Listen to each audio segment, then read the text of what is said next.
সবার মুখে কি সুর, নেতা মুদের বিপিনুর। কারণ অনেক হইছে হামলা, অনেক হইছে মামলা। আমরা কি ভাই আওয়ামী লীগের বাপ দাদার কামলা?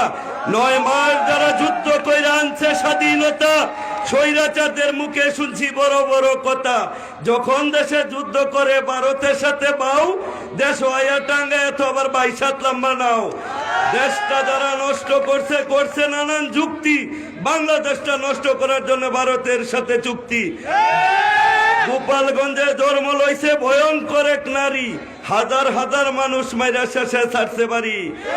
মানুষ হইয়া মানুষের দুঃখ সবাই দেখতে চাইয়া, তার বুকে ছিল না রে ভাই একটুখানি মায়া। কত বড় হয় না ঘর বানাইছে আয় না, উর্বেদা দিছে টিন, মানুষে বুঝছে না রে ভাই রাইতার দিন।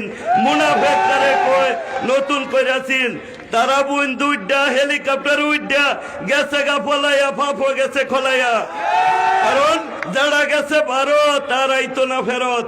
যতই করো রাম রাম, যতই করো টাম টাম, হইতো না আর চাইরে না কাম। শফিকুল ইসলাম শফিক ভাই দিছে দাওয়াত, আমি কিন্তু ডিল দিছি না আওয়াত।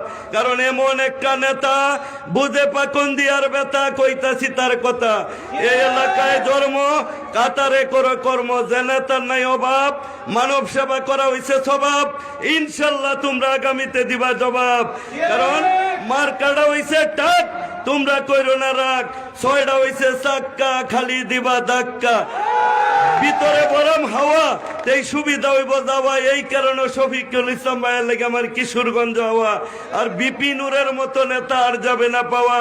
কারণ যার আছে শিক্ষা, টাকা পয়সা কারো কাছ থেকে খাইতো না সে ভিক্ষা। কত হইছে হামলা, বিনা কারণে হইছে মামলা। রিমান্ডে না করছে রাও, তবু বুঝছে তোমার ভাও, টেহা চাইছে না ভাও। খালি একবার তোমরা সবার মুখে একই সুর, নেতা মোদের বিপিনুর। এটাই আমাদের কথা। আজকে হয়তো তুমি জানো আমি বাংলার কবি, অন্তরে লালন করি এই নূর ভাইয়ের ছবি। হাতে সময় অল্প, পরে আবার করব গল্প। সকলকে ধন্যবাদ। আসসালামু আলাইকুম।